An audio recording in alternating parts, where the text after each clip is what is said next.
Salam, perkenalkan nama saya Seneli Adeliana U, NIM 205-2022-0043, kelas B semester 4.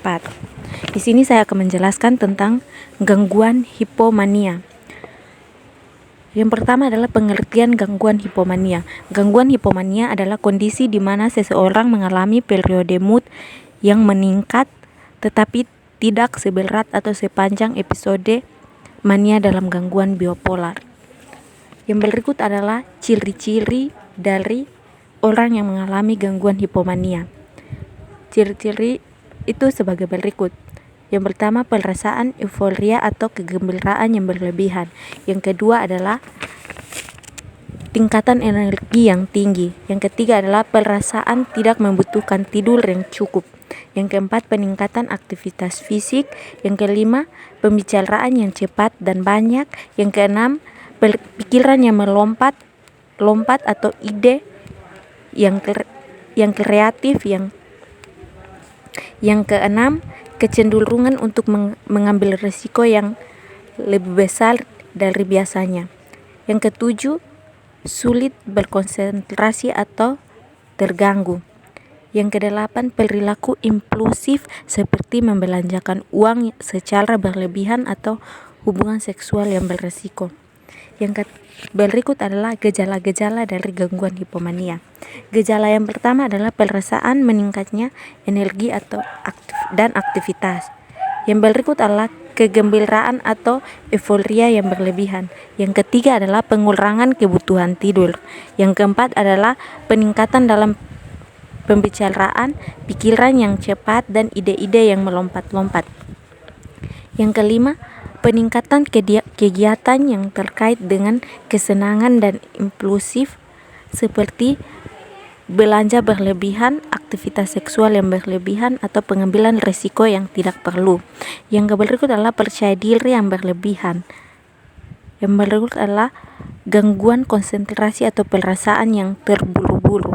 Yang terakhir adalah gejala fisik seperti peningkatan denyut jantung atau keringat yang berlebihan. Yang terakhir adalah solusi untuk mengatasi gangguan hipomania.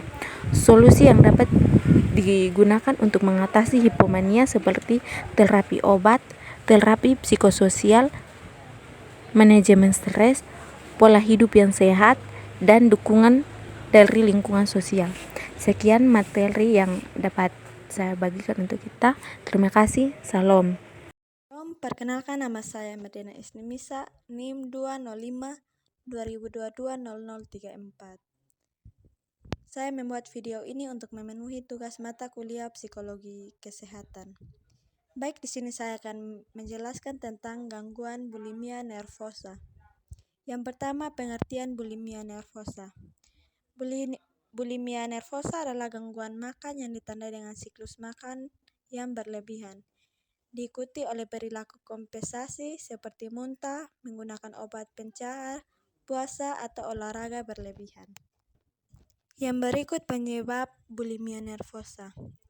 Penyebab bulimia nervosa tidak dapat disederhanakan menjadi satu faktor tunggal, tetapi biasanya melibatkan kombinasi dari berbagai faktor, termasuk genetik, lingkungan, psikologis, atau sosial. Yang berikut gejala bulimia nervosa. Gejala bulimia nervosa itu meliputi siklus makan berlebihan yang diikuti oleh perilaku kompensasi seperti muntah, menggunakan obat pencahar, atau olahraga berlebihan.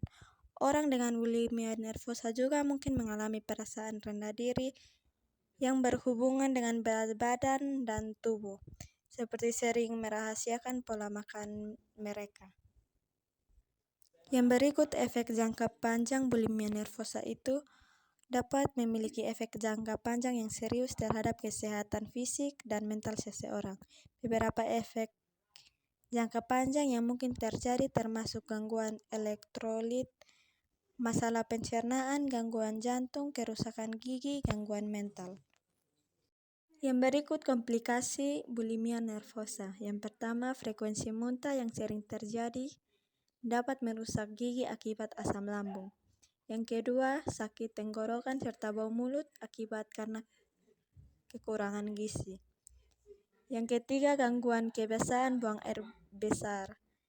Yang keempat, menurunnya dorongan seks. Yang kelima, keinginan bunuh diri akibat depresi karena memikirkan citra tubuh atau mendapat kritikan dari orang lain. Yang berikut, menyakiti diri sendiri. Yang berikut, gastroparesis, di mana perut membutuhkan lama untuk mencerna makanan.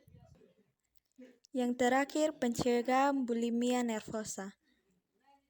Tips yang mungkin dapat membantu yaitu tumbuhkan self-love atau mencintai diri sendiri apapun ukuran atau bentuk tubuh yang dimiliki. Bangun kepercayaan diri dengan cara lain selain menampilkan citra tubuh, menikmati makanan keluarga, terapkan gaya hidup seperti rutin berolahraga dan konsumsi makanan sehat, hindari diet terutama bila melibatkan perilaku pengendalian berat badan yang tidak sehat, menggunakan suplemen, menurun berat badan, atau obat pencahar. Baik, demikian materi yang saya bawa. Terima kasih. Salam teman-teman semua, perkenalkan nama saya Yorina Babu.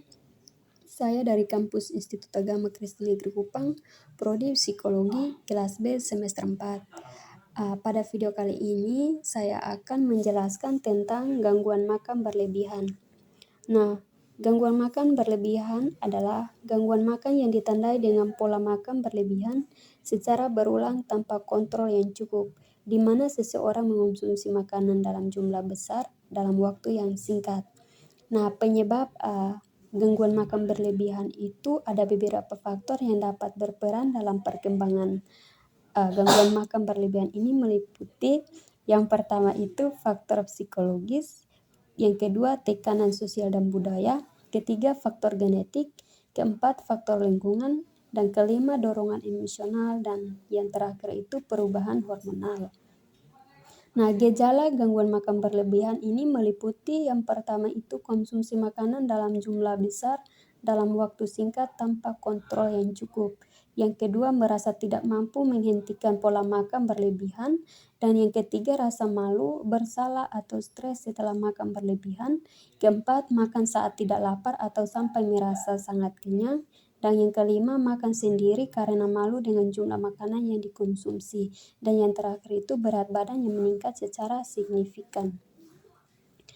Nah, efek jangka panjang dari gangguan makan berlebihan itu yang tidak diobati akan berkelanjutan dapat mengakibatkan banyak masalah kesehatan fisik dan mental. Ini termasuk penyakit kardiovaskular, diabetes tipe 2, tekanan darah tinggi atau kolesterol tinggi, dan depresi atau kecemasan. Nah, komplikasi gangguan makan berlebihan ini, orang dengan gangguan makan berlebihan cenderung kekurangan vitamin dan mineral karena sebagian besar makanan yang mereka makanan penuh dengan lemak, gula, dan kurang memiliki nilai gizi yang baik. Nah, mayoritas komplikasi adalah kondisi yang menyertai obesitas, ini termasuk juga diabetes, tekanan darah tinggi, kolesterol tinggi, penyakit jantung dan stroke, jenis kanker tertentu, dan penyakit kandung empedu. Nah, cara untuk mengatasi gangguan makan berlebihan itu melibatkan terapi psikologi seperti kognitif perilaku atau terapi interpersonal, dukungan keluarga dan teman-teman, dan kadang-kadang obat-obatan tertentu dapat diresepkan oleh dokter. Penting juga untuk mengembangkan pola makan yang sehat dan mengelola stres dengan baik. Demikian video saya, semoga bermanfaat untuk kita semua. Terima kasih, salam. Shalom, perkenalkan nama saya Niki Mbeo dari Prodi Psikologi Kristen kelas B. Di sini saya akan menjelaskan materi psikologi klinis tentang gangguan mood.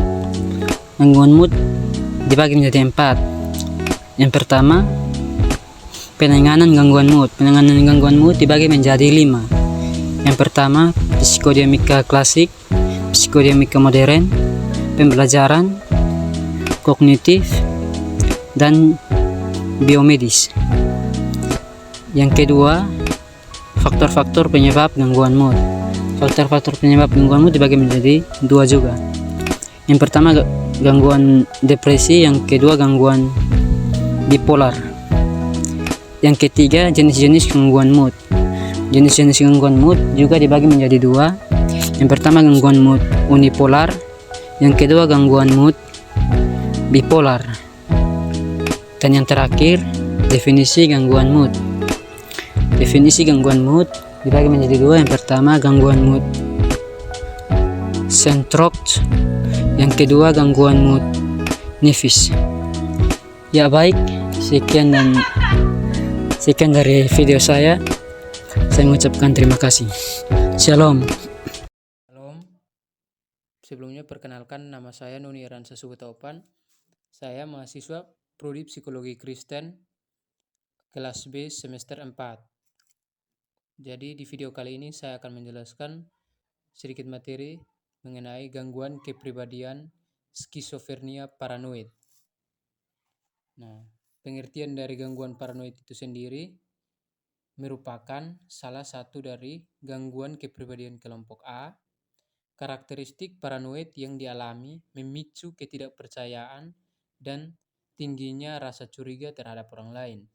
Dan juga gangguan paranoid ini yang paling umum terjadi, di mana beberapa gejala utamanya adalah delusi dan halusinasi.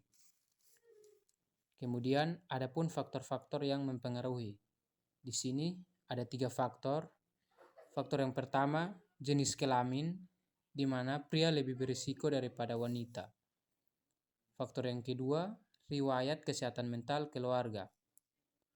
Yang ketiga, faktor lingkungan atau trauma fisik dan emosional pada pengalaman penderita. Adapun gejala dan penyebab gangguan paranoid. Salah satu penyebab terjadinya gangguan paranoid adalah faktor genetik yang berperan penting terhadap kemunculan gangguan kepribadian tersebut. Contohnya, riwayat keluarga yang pernah mengalami skizofrenia dan juga pengalaman masa kanak-kanak yang kurang menyenangkan yang berpengaruh munculnya gangguan paranoid tersebut. Kemudian dampak dari gangguan paranoid. Nah, dampak dari gangguan paranoid itu sendiri adalah mengganggu cara berpikir penderita gangguan paranoid sehingga ia berperilaku aneh dan tidak normal, sehingga rasa percaya dirinya kurang. Dan kemudian ada pun cara pengobatan untuk penderita gangguan paranoid. Nah, caranya itu untuk mengobati gangguan kepribadian paranoid ialah dengan melakukan psikoterapi agar meningkatkan interaksi sosial, komunikasi, dan rasa percaya diri, dan juga memberikan obat sehingga penderita mengonsumsi. Obatnya itu ialah obat anti kecemasan atau antidepresi ataupun antipsikotif. Baik, jadi cukup sekian penjelasan materi dari saya. Semoga bermanfaat. Terima kasih. Shalom. Perkenalkan, nama saya Turino Tobadara dari Prodi Psikologi kelas B. Di sini saya akan membahas sedikit materi dari gangguan obsesif kompulsif atau OCD. Ini ada definisi. Yang pertama, obsesi, yaitu pikiran, impuls atau gambaran yang berulang dan mengganggu. Yang kedua, ada kompulsif, yaitu tindakan berulang yang dilakukan untuk mengurangi kecemasan yang disebabkan oleh obsesi. Materi yang berikut adalah gejala. Yang pertama, obsesi, yaitu ketakutan akan menyakiti diri sendiri atau orang lain. Yang berikut, kebutuhan untuk memeriksa hal berulang kali. Materi berikut, kompulsif. Ada 2 contoh juga, yaitu membersihkan atau mencuci tangan secara berulang, dan yang kedua, menghitung atau mengatur ulang benda-benda. Materi berikut adalah faktor. Yang pertama ada faktor genetik, yaitu ada riwayat gangguan kecemasan dalam keluarga. Yang kedua, faktor neurobiologis, yaitu ketidakseimbangan dalam otak. Dan yang ketiga adalah faktor lingkungan, yaitu pengalaman traumatis atau stres. Yang berikut adalah dampak. Yang pertama adalah stres emosional, yaitu kecemasan, depresi, dan rendahnya kualitas hidup. Yang kedua ada kesehatan fisik, yaitu kurang tidur, kelelahan, dan masalah pencernaan. Dan yang ketiga adalah kehidupan sosial, yaitu kesulitan dalam hubungan dan pekerjaan. Di sini materi terakhir adalah penanganan. Yang pertama ada terapi kognitif perilaku atau CBT, yaitu mengubah pola pikir dan perilaku. Yang kedua terapi obat, yaitu antidepresan atau anti kecemasan. Dan yang terakhir adalah dukungan keluarga, yaitu mendukung dan memahami. Shalom, perkenalkan saya atas nama Yakoba Marsalina Aklili, kelas B semester 4, NIM 205-2022-0054, Prodi Psikologi. Video ini saya akan mempresentasikan mapping saya untuk menuntaskan tugas mata kuliah psikologi klinis. Materi yang saya bahas dalam video ini yaitu gangguan mood, khususnya depresi mayor. Yang pertama, pengertian. Pengertian gangguan mood adalah kondisi kesehatan mental yang mempengaruhi perasaan seseorang secara berlebihan, seperti depresi atau mania. Nah, depresi mayor adalah gangguan mental yang ditandai oleh perasaan sedih, kehilangan minat, energi yang berkurang, gangguan tidur, perasaan rendah diri, dan kesulitan berkonsentrasi. Gangguan ini dapat mempengaruhi fungsi sehari-hari dan memerlukan intervensi medis dan dukungan dari psikososial. Yang kedua, penyebab. Depresi mayor dapat disebabkan oleh kombinasi faktor genetik, perubahan kimia, otak, trauma, stres, dan faktor lingkungan. Faktor-faktor inilah yang menjadi penyebab depresi mayor. Yang ketiga, dampak. Berikut ini ada beberapa dampak dari depresi mayor, yaitu gangguan fungsional, gangguan kesehatan fisik, isolasi sosial, peningkatan risiko kesehatan mental lainnya, pengaruh pada kesehatan jiwa dan emosional, gangguan konsentrasi dan daya ingat, serta risiko bunuh diri. Yang keempat, cara mengatasi. Dari pembahasan di atas tentang depresi mayor, penyebab depresi mayor, dan dampak dari depresi mayor, maka berikut ini ada cara-cara atau tips yang bisa digunakan untuk menangani depresi mayor, yaitu terapi psikologis, dukungan sosial, olahraga teratur, manajemen stres, tidur yang cukup, obat-obatan antidepresan, perubahan gaya hidup sehat, konseling keluarga dan pasangan, serta pemantauan teratur oleh profesional kesehatan. Demikian hasil presentasi saya di video ini, semoga bermanfaat. Terima kasih. Shalom, perkenalkan nama saya William Tesnel Bala. Di video kali ini saya akan mempresentasikan mind mapping saya dengan materi Narcissistic Personality Disorder atau gangguan kepribadian narsistik. Jadi yang pertama itu definisinya, di mana gangguan kepribadian ini ditandai oleh tingkat yang tinggi dari keegoisan, kebutuhan akan pujian, dan kurangnya empati terhadap orang lain.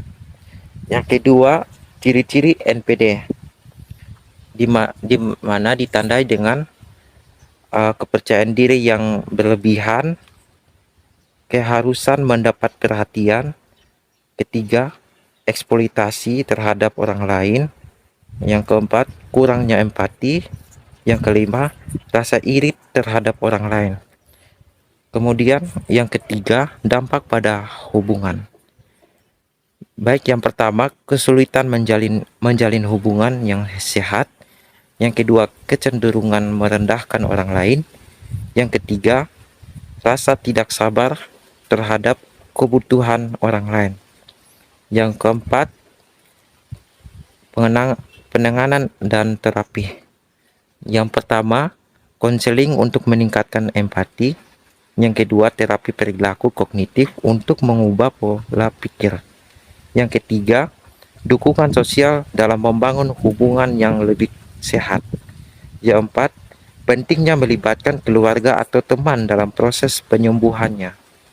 Sekian dari saya, terima kasih. Salam, saya Riko Humau, kelas B, program studi psikologi, Di sini saya akan membagikan materi tentang gangguan psikotik parafrenia. Yang pertama, pengertian. Gangguan psikotik parafrenia adalah jenis gangguan psikotik yang ditandai oleh delusi yang sistematis dan terorganisir. Seringkali melibatkan konsep-konsep yang berlebihan, seperti kekuasaan atau kekayaan.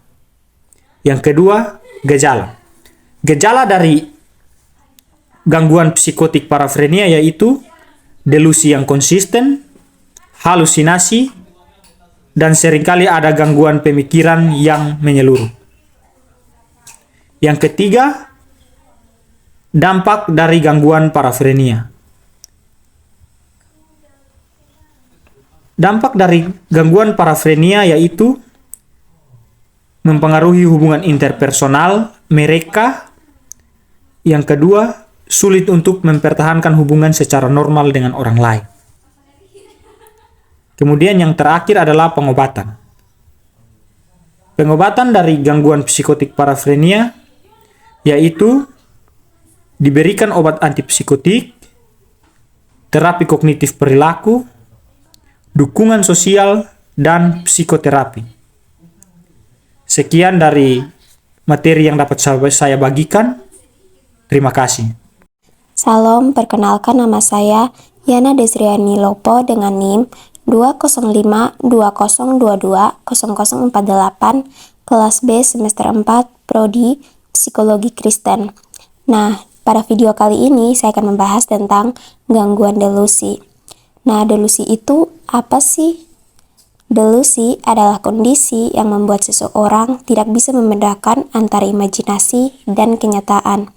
Orang dengan gangguan delusi memiliki keyakinan yang kuat terhadap suatu hal yang tidak sesuai dengan kenyataan, dan keyakinannya yang tidak bisa diubah walau sudah disajikan dengan fakta-fakta.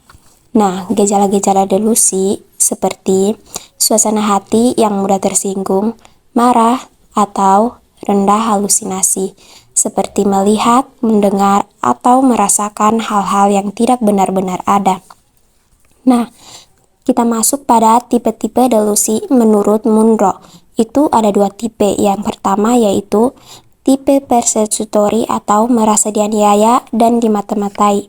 Yang kedua, tipe somatik atau merasa tubuh mereka penuh dengan penyakit. Nah, penyebab delusi menurut Munro ada 3. Yang pertama, genetik, yang kedua biologis, dan yang ketiga situasi lingkungan dan psikologis. Nah, cara mengobati gangguan delusi yaitu gangguan delusi dapat diobati dengan mengkombinasikan terapi psikologis dan penggunaan obat-obatan.